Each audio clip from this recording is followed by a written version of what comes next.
Sebanyak 3 calon pemain naturalisasi tambahan Timnas Indonesia pada Juni 2025 akan diulas Okezone.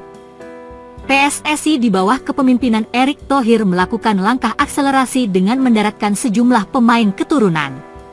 Tak sembarangan, pemain-pemain berdarah Indonesia ini memiliki karir cemerlang di Eropa. Sejumlah pemain keturunan yang berhasil dinaturalisasi menjadi warga negara Indonesia, WNI, di era Erick Thohir adalah Jai Izzes, Maes Hilgers, Kevin Dix hingga yang terbaru Emil Audero. Demi misi lolos Piala Dunia 2026 dan bersaing di Piala Asia 2027, tak sampai di situ usaha PSSI mendaratkan pemain keturunan tambahan. 3 pemain keturunan tambahan di bawah ini berpotensi resmi menjadi WNI sebelum Juni 2025. Lantas, siapa saja pemain yang dimaksud? 3. Tristan Goijer, PC Zwolle. Tristan Goijer yang memiliki tato bertuliskan kata keluarga di dadanya, mengaku sudah dihubungi PSSI beberapa kali. Baru-baru ini dalam wawancara dengan Football International, pemain Ajax Amsterdam yang tengah dipinjamkan ke PC Zwolle ini mengikuti terus perkembangan Timnas Indonesia. Saya respek terhadap sepak bola Indonesia. Saya melihat perkembangan Timnas Indonesia, kata Tristan Goijer. Okezone mengutip dari Football International. Pemain yang dalam pemulihan cedera lutut ini dapat bermain di banyak posisi. Pemain bertinggi badan 185 cm ini dapat diperankan sebagai fullback kanan, kiri dan bek tengah. 2. Jayden Oosterwolde, Fenerbahce. Jayden Oosterwolde fullback kiri andalan Fenerbahce. Medio Februari 2025, asisten pelatih Timnas Indonesia Alex Pastor terbang ke Turki. Di sana, ia dikabarkan membujuk fullback kiri Fenerbahce asuhan Jose Mourinho, Jayden Oosterwolde, untuk membela Timnas Indonesia. Asisten pelatih Tim Nasional Indonesia, Alex Pastor datang ke Istanbul untuk bertemu dengan Jayden Oosterwolde. Pertemuan itu membujuk Jayden Oosterwolde bermain untuk Tim Nasional Indonesia, tulis laporan dari akun 1907 Bros pada 22 Februari 2025. 1. Miliano Jonathans, FC Utrecht. Nama terakhir adalah Miliano Jonathans. Ayah Miliano Jonathans, Deco Jonathans, tiba di Jakarta semalam.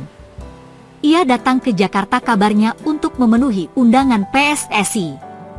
Jika pertemuan ini berjalan positif, Miliano Jonathans berpotensi sudah membela Timnas Indonesia pada Juni 2025. Dalam pola 3-4-3 atau 4-3-3 racikan Patrick Kluivert, Miliano Jonathans bisa membentuk kolaborasi apik di lini depan bersama Ula Romeni dan Ragnar Oratmangoen. Usai dihabisi Australia dengan skor 5-1, Timnas Indonesia belum boleh beristirahat dengan tenang. Bahrain sudah siap untuk menantang Indonesia di Stadion Utama Gelora Bung Karno pada tanggal 25 Maret 2025. Dengan Maes Hilgers pulang ke Belanda akibat cedera, Patrick Kluivert bersama Alex Pastor dan anak asuhnya berada dalam kondisi yang kurang baik. Meski line-up resmi belum dirilis oleh PSSI, berikut merupakan prediksi starting line-up Timnas Indonesia versus Bahrain versi Radar Indramayu. Emil Audero dirumorkan kuat akan menjadi penjaga gawang utama Timnas Indonesia pada laga ini, 25 Maret 2025. Usai Australia melakukan bombardir terhadap gawang Martin Paes, bukan tidak mungkin untuk Patrick Kluivert dan Alex Pastor memilih Emil Audero. Jika benar Emil Audero bermain, maka pertandingan kontra Bahrain ini akan menjadi laga debut bagi dirinya. Sebagai pemain naturalisasi baru, tentunya ini layak untuk dicoba pada laga kontra Bahrain. Jika Patrick Kluivert kembali menggunakan formasi 3-5-2 seperti laga kontra Australia, 20 Maret 2025 kemarin, maka Jai Izzes, Venezia FC, akan kembali memimpin Timnas Indonesia di lapangan. Tidak sendirian, Jai Izzes akan diprediksi akan ditemani Rizky Ridho, Persija Jakarta, dan Justin Hubner, Wolverhampton. Dengan bermain 3 bek dan kembalinya Hubner, lini belakang akan tampil semakin solid. Kombinasi Rizky Ridho, Jay Itzes dan Justin Hubner juga bukan pertama kali terjadi.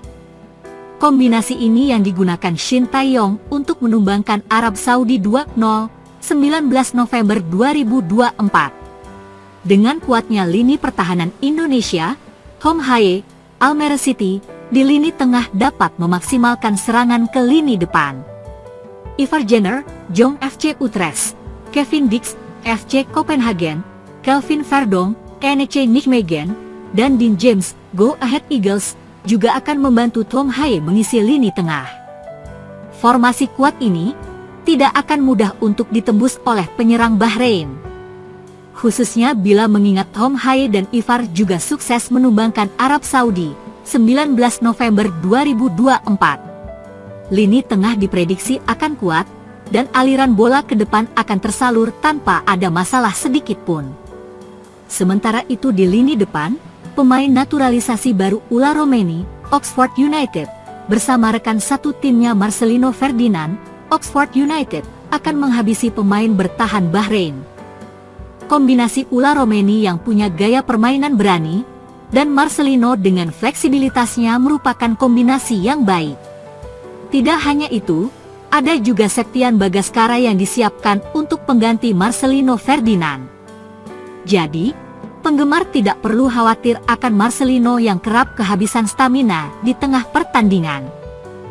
Prediksi line-up timnas Indonesia pada laga kontra Bahrain, Selasa, 25 Maret 2025 versi Radar Indramayu adalah sebagai berikut. Penjaga gawang, Emil Audero. Back, Jay Itzes, Rizky Ridho, Justin Hubner. Gelandang midfielder, Hong Hae, Kevin Dix, Kelvin Verdonk, Dean James, Ivar Jenner. Striker penyerang, Ula Romeni, Marcelino Ferdinand. Timnas Indonesia memiliki jadwal 3 laga tersisa di ajang putaran ketiga kualifikasi Piala Dunia 2026 zona Asia. Laga kontra Bahrain yang akan digelar pada hari Selasa, 25 Maret 2025, merupakan laga terdekat sejauh ini. 2 laga tersisa, yaitu laga kontra Tiongkok dan Jepang. Indonesia akan menjamu Tiongkok pada tanggal 5 Juni 2025. Sedangkan Jepang akan menjamu Indonesia pada tanggal 10 Juni 2025. Ahli tarot Denny Darko menyebut bahwa mantan pelatih timnas Indonesia, Shin Tae-yong, akan kembali lagi. Timnas Indonesia baru saja menerima kekalahan telak 5-1 dari Australia dalam laga kualifikasi Piala Dunia 2026 zona Asia. Pertandingan yang digelar di Sydney Football Stadium, Kamis, 20 Maret 2025, sore WIB, tersebut juga menjadi laga debut bagi pelatih Timnas Indonesia, Patrick Kluivert. Timnas Indonesia melawan Australia. Tak hanya pelatih, beberapa pemain naturalisasi juga melakukan debutnya dalam laga tersebut, seperti Ula Romeni dan Dean James. Dalam debutnya sebagai pelatih, Patrick Kluivert gagal membawa poin untuk timnas Indonesia. Hasil tersebut menuai banyak kritikan pedas dari masyarakat tanah air.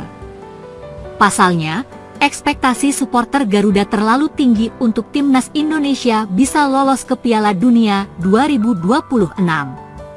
Hal itu juga dipicu oleh pergantian pelatih secara tiba-tiba, padahal hanya tersisa 4 pertandingan di putaran ketiga. Kekalahan timnas Indonesia dari Australia menimbulkan kekecewaan mendalam bagi supporter. Bahkan banyak yang meminta untuk mengembalikan Shin Tae-yong ke timnas Indonesia. Dalam hal ini, ramalan Denny Darko sempat menarik perhatian warganet. Sebab, dalam pernyataannya, sang ahli tarot menekankan bahwa Shin Tae-yong akan kembali menggantikan Patrick Kluivert. Saya masih tetap merasakan itu, Stay akan kembali. Jauh sebelum ini, saya sudah katakan bahwa Shin Tae-yong akan kembali, ujar Denny Darko. Denny Darko juga mengatakan bahwa meskipun ada pemain naturalisasi, itu tidak selalu menjamin performa yang baik dan hasil yang memuaskan, terutama karena persiapannya yang terbatas. Selain itu, Sepak bola adalah permainan yang mengandalkan kerjasama tim yang harus dibangun dalam waktu yang lama. Tapi yang sekarang, naturalisasi aja nggak menjamin kalau kita akan memiliki kesebelasan yang bagus, bukan karena pemainnya jelek atau Patrick Kluivert jelek, karena ini semua dipaksakan dalam waktu yang singkat, kata Denny Darko. Sedangkan kita tahu bahwa sepak bola ini teamwork. Akan lebih baik kalau kesebelasannya itu sama seperti kemarin. Mereka ini sudah saling mengerti dan sudah menjalani latihan yang lebih berkualitas, jelasnya. Denny Darko juga mengatakan bahwa keputusan Patrick Kluivert untuk menerima tawaran melatih timnas Indonesia adalah keputusan yang kurang tepat. Menurutnya, tugas tersebut adalah sebuah misi yang mustahil. Tapi yang seperti kita tahu, ini salah manajer Patrick Kluivert yang mau menerima tawaran gila dari Pak Erick Thohir untuk menggawangi timnas Indonesia, ujar Denny Darko. It's mission impossible, truly impossible, nggak ada yang bisa terjadi, lanjutnya. Saya ingin mengucapkan wassalamualaikum warahmatullahi wabarakatuh untuk Patrick Kluivert, and thank you for your service dan sepertinya kita akan tahu your service is no longer needed Harry. Itu yang akan terjadi nanti, pungkasnya.